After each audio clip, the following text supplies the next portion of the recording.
May mga pagkakataon sa buhay natin na sa hindi inaasahang lugar at pagkakataon ay may makikilala tayong isang taong makakakuha agad ng atensyon natin. Isang taong bigla na lang hindi maalis sa ating isipan. Isang taong nagpapagaan bigla ng ating kalooban. Itong video na to ay isa rin sa mga video na nagpapakita sa mga nangyayari sa isang relasyon. Strangers again ba agad naisip mo? Parang, pero story to ng isang lalaking na friendzone. Stage 1, Discovery. Nakikita mo yung lalaking yan? Ako yan. Nakatunga nga sa kawalan, sabay bigla na lang tatamaan ng bola. Ay, pangatlong beses na akong tinamaan ng bolang yan. Sisipahin ko na nga sana kung hindi ko pa nakita yung may-ari.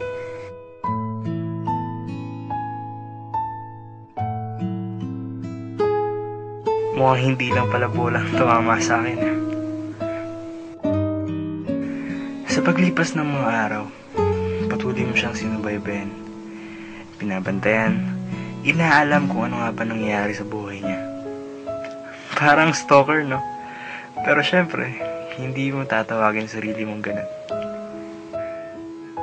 Hindi lang pala panlabas na kanya-kanya ang maganda. Pati na rin pala ang kanyang kalooban.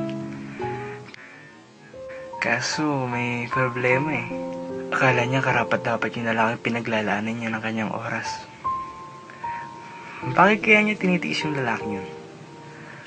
Bakit niya pinagpipilitan ng sarili niya sa taong pilit nilalayo ang sarili niya sa kanya? Ang labo, no? Pero malay mo, mahal niya naman talaga eh.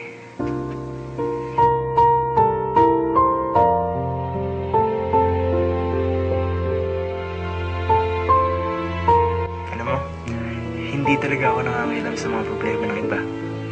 Pero sa pagkakataon na to, baka mangyari yun.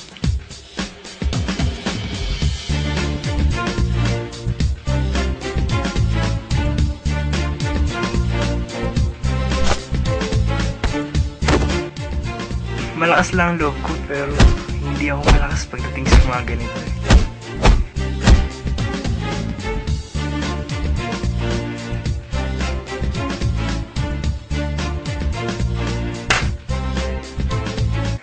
Stage 2, Companionship. Sa pagkakataon na to, nangailam ako sa problema ng iba. Tinanong ko siya kung bakit ka ba nagtitiis sa kanya? Ito yung mga oras na masakit dahil nakikita mong may hinanakit siyang nararamdaman. At sa mga pagkakataon na to, nakikita mo yung side kung saan talaga siya mahina. Sa totoo lang, nalulungkot ako pag may nakikita akong babaeng umiyak. Pero mas nakakalungkot kapag sinanghan niya yung nag-iisang panyo. Sa mga oras na to, kailangan mo makinig na makinig sa lahat ng sinasabi niya. Kaya mo lang ilabas niya ang sakit na nararamdaman niya. Kasi sa mga panahon na to, kailangan niya lang ng pag-unawa. Nga lang, hindi siya katulad ng ibang babae. Talagang damag-damo talaga ang bigati at sakit na nararamdaman niya. Suntok-suntok ka ba naman eh. At kahit parang naging punching bag ka ni Pacquiao sa mga pagkakataon na to, hindi mo pa rin maaalis sa sarili mo yung pakiramdam na nagkaroon siya ng tiwala. Stage 3, Hesitation. Ito yung mga oras na parang biglaan ng lahat.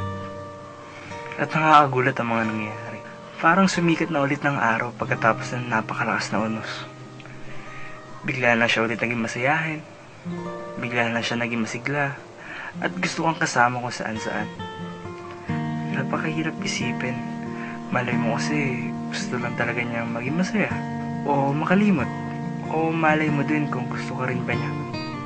O siguro nagkataon lang na ako yun nandito. Ay, ang hirap mag-assume at ayoko rin. Mahirap nang masaktan.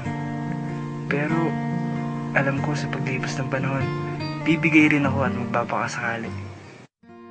Stage 4, Sincerity. Ito yung mga oras na magiging natural ka. babasagin mo na ang pader na naghaharang sa totoo mong nararamdaman. May pagka-weird pero at least totoo ka sa kanya. Kung ano-ano pinagagawa mo, kung tutusin na ka.